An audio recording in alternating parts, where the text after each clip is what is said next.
Hello and welcome in the next video on the journey from acquiring data to interpreting those data in terms of kinetic rate constants.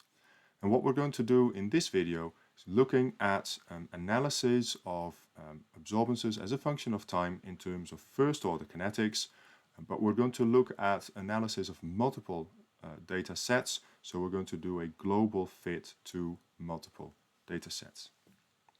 Now, before we're going to do that, I just want to stress that what we're going to do is use origin to fit nonlinear integrated rate laws or equations that describe nonlinear integrated rate laws directly to nonlinearized data.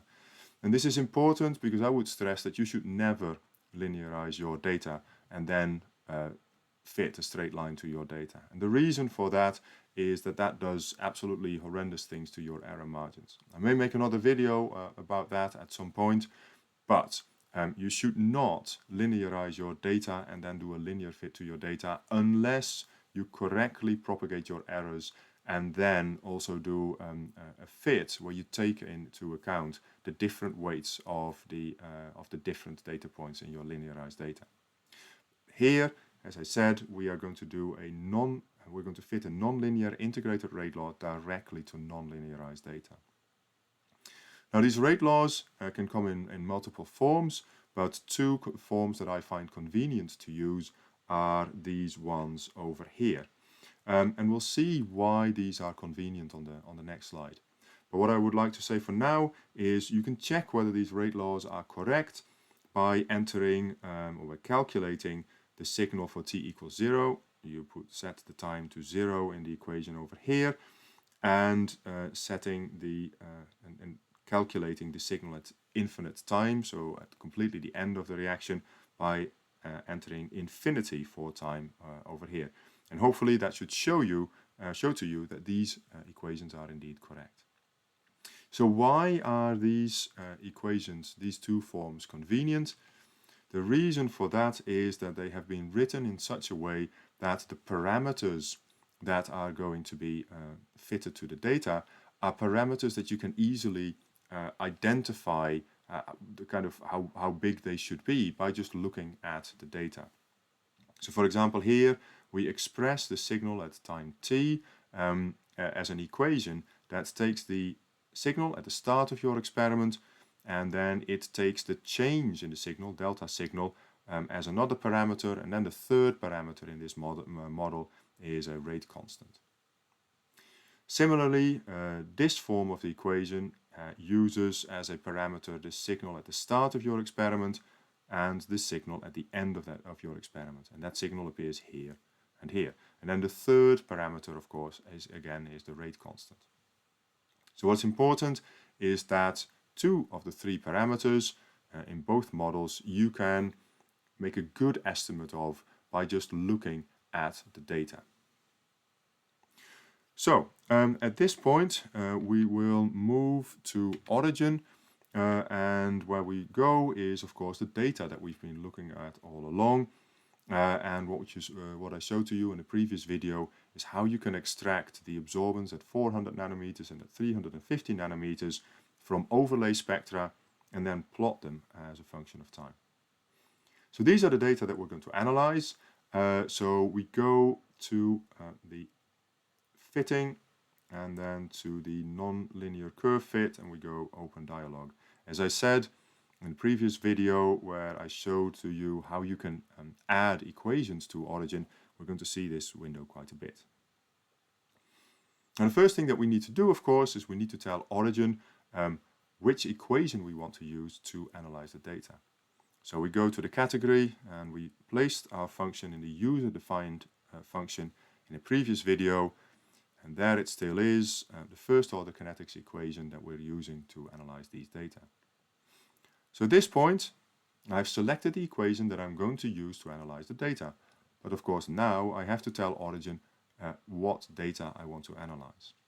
So I go over here and I click data selection, and the first thing that this does is it tells me, okay, I want to, as input data, I suggest that we're going to look at the data that is time and the absorbance at 400 nanometers. But that's not what I want, because what I want is to analyze both of these two data sets, the absorbance at 400 nanometers and the absorbance at 350 nanometers, in one go in a global fit. Well, let me have a look at something else, and what I see here, multi-data fit mode, this pull-down menu is not even active, so I can't actually select that I want to do a global fit. So in order to be able to do something, what I need to do is I first need to add the data at 350 nanometers to the data that is going to be analyzed as well.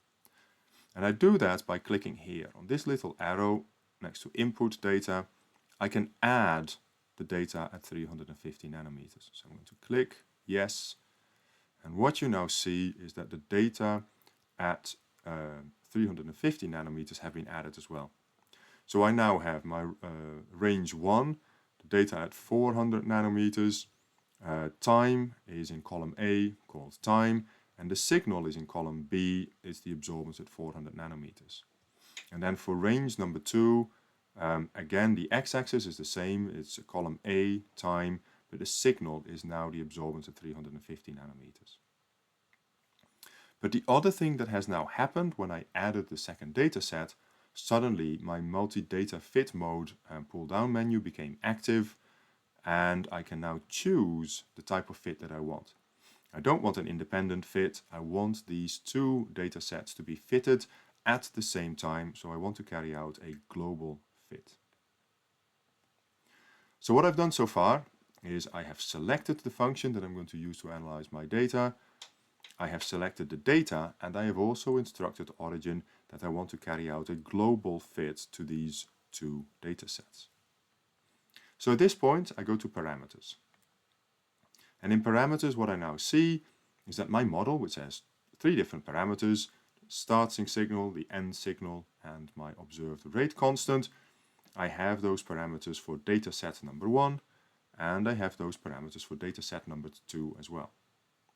But what that suggests is that I'm going to get a k observed, the rate constant for the data at 400 nanometers, and I'm also going to have a rate constant for the data at 350 nanometers. But that is not what I want. I want that rate constant to be the same. So in order to make that rate constant the same, what I do is I click k observed and I click on the shared tick box, and now you see that my second data set no longer has its own observed rate constant. Both data sets are now going to be analyzed, and we are only going to get one global rate constant out.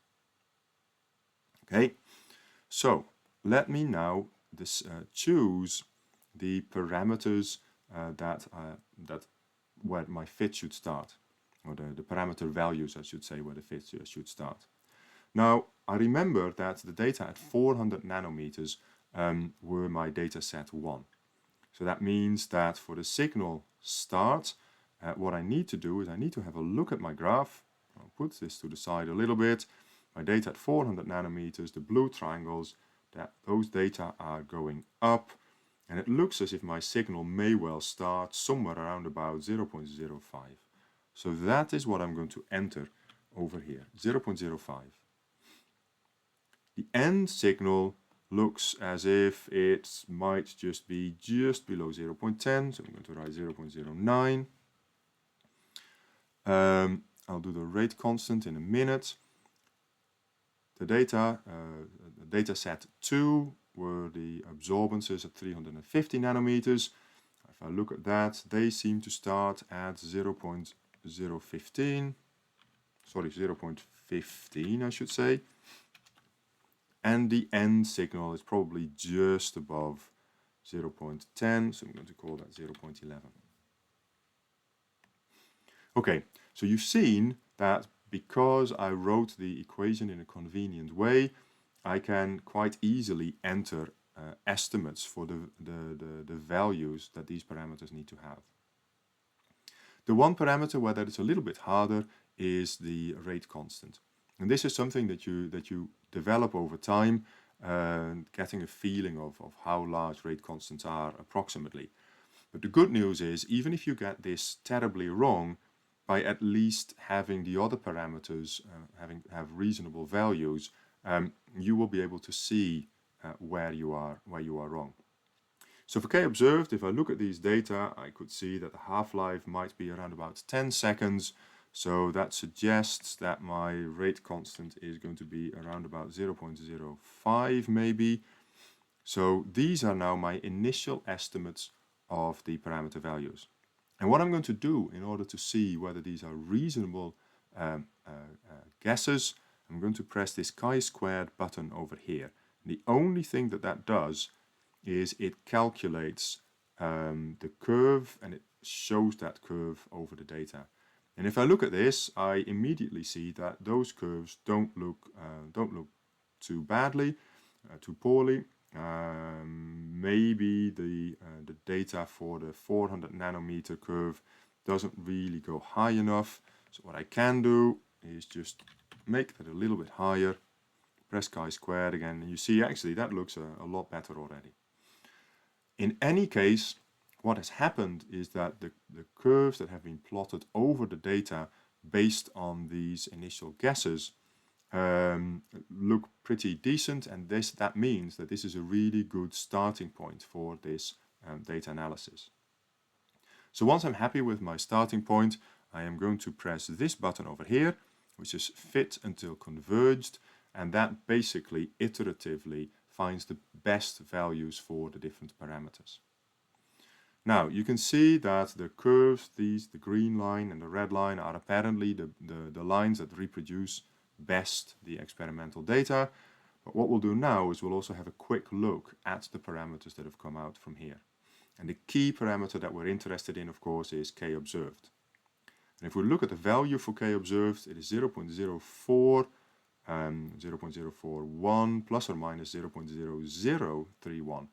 That means that my error is less than 10% of my rate constant. And I'm quite happy with that because that seems like a pretty decent value for the rate constant, but it's also a good error margin on that rate constant. We want the error margin to be as small as possible. Now for future reference, of course here I only get numbers. And what I then need to check is that because my time has been given in seconds, it means that my rate constant has units per second. If my time had been given in minutes, then my rate constant would have had units of per minute. In practice, I prefer to have the x-axis, the time axis, in the IUPAC acceptable or in the SI acceptable units, seconds, because it means that you always get your rate constants in acceptable units of per seconds as well. So this fit looks good because I can see that in addition to a relatively small error on the rate constant, I have small errors on all the other parameters as well. And that means that my experimental data define the different, or allow me to define the different parameters in this model well. So I'm going to press OK. Done actually does exactly the same thing. And what Origin is now going to do is going to bring up statistical reports sheets. So I'm going to press OK. Yes, I would like to see those. And then here you have the statistical data again. You have all the different parameters. You can even see the individual plots. There are scatter plots showing how the deviation scatters around around time as well. So this allows you to do more statistical analysis. But if I go back to the graph, this is where my fits are. There's a text box that has been placed on the graph as well. You probably, for a report, want to take that text box away, but the key thing is you have your observed rate constant and you have your lines fitted to your data. Now, if you want to make that in the same scale as the rest of the graph, you probably want to have a quick look at your layer properties And you may want to make these lines a little bit wider, both of them, so that they are more in line with the style of the rest of your graph. So that's it. We've gotten rate constants out of these data. And the next thing that we want to do, of course, is we want to look at not just this data set, but we want to look at multiple data sets to find out whether those rate constants are reproducible. So if we do the experiment under the same conditions, do we get the same rate constant? And once we're sure that we can get the same rate constant out of these data again and again and again, at that point we can start to vary parameters in our experiment as well. That might be temperature, that might be pH, that might be light intensity for a photochemical reaction, for example. So at that point, we want to start to compare the rate constants from different experiments. But for now, this finishes this video on getting rate constants from experimental data. I hope you found this useful and enjoy fitting your own experimental data. Thank you for watching and see you in the next video.